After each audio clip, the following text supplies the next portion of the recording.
Nevertheless, the postmodernists are in dead earnest with their teachings. They have been blinded by the God of this world to believe these things, to witness to these things aggressively, and themselves to live, as well as to attempt to make all men live according to these absurd notions. This is their goal, the abolition of truth. And they are achieving this goal. And they will achieve this goal in the whole world, with the exception of the remnant, according to the election of grace. There will be, and there already increasingly is, an entire world committed to the abolition of truth. A mild critic of postmodernism has written, I quote, "21st century America is rapidly becoming a postmodern place." End of quote. Postmodernism is a worldview. I ask you to recall what was said earlier about worldview. Postmodernism is such a worldview. It is a way of viewing the universe, all of history, and one's own life. It is another big picture of everything. And therefore, it is similar to Christianity, which is also such a worldview. Postmodernism is a comprehensive view of everything there is. And postmodernism intends to convert everyone to this all-encompassing view of reality so that everyone believes this view about all things and behaves accordingly. Postmodernism is a recent worldview. It dates from about the 1970s. Nevertheless, it has arisen out of and is a development of the modernism that came to dominate the nations of the West in the 18th and 19th centuries AD. Modernism taught that God does not exist, or if He does exist, He has nothing to do with the world that He brought into existence in the beginning. The latter you will recognize as the heresy of deism. Basic to this denial of God was unbelieving criticism of the Bible as merely a human book. Modernism taught that the material world is all there is, the only reality, and that man can know this material world by his mind, by his reason. Modernism rejected divine revelation. Modernism taught that by his reason or mind, man could discover all of the secrets of the world and thus create science.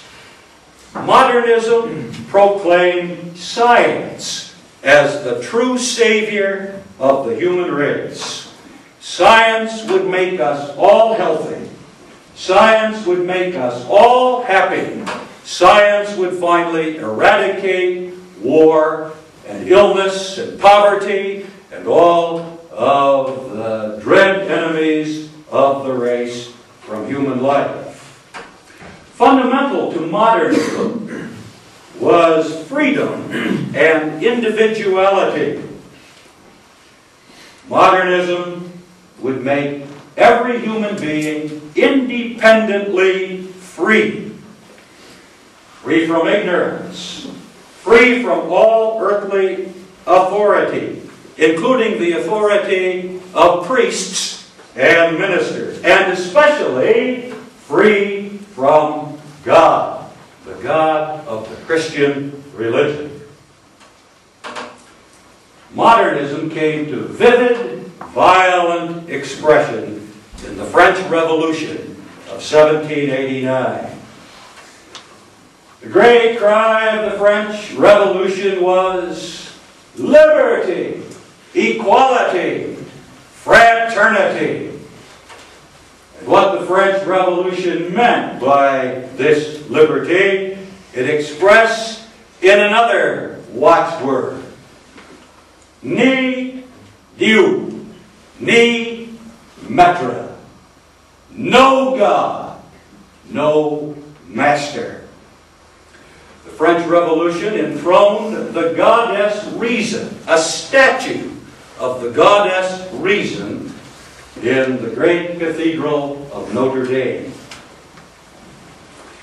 Although not so radical as the French Revolution, also the American Revolution was modernistic. It was devoted to the life, liberty, and pursuit of happiness of every citizen of the United States by reason and science. The God of the Declaration of Independence was not the living God of the Christian religion, but the remote deity of deism, who might as well not exist as far as our lives are concerned.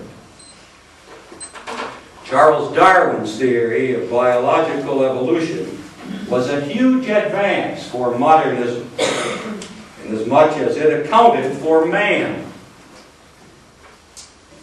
apart from creation by God. It made man the God and crown of evolution, and therefore of the universe.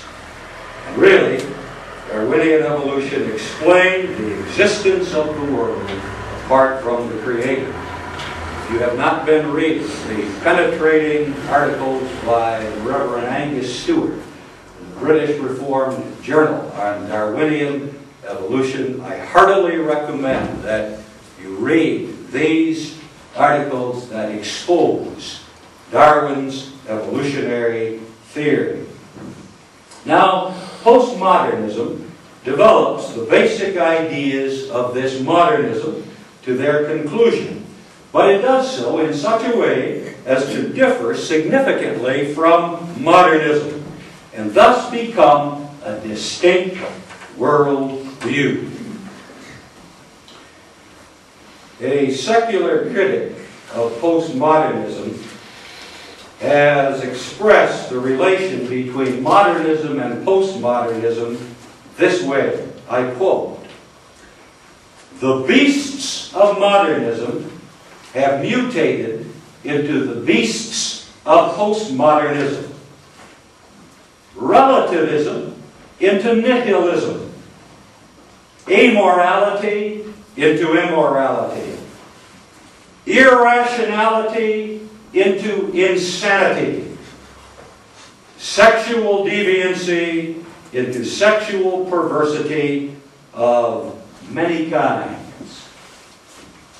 This is the analysis of postmodernism by an unbelieving, secular critic.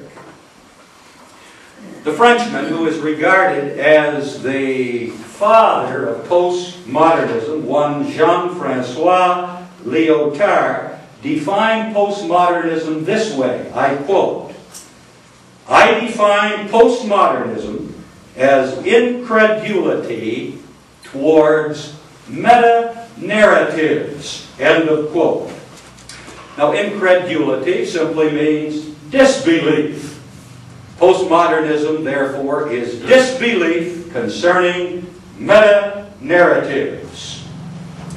That word, meta-narrative, although strange and off-putting, is worth learning tonight. Meta-narrative.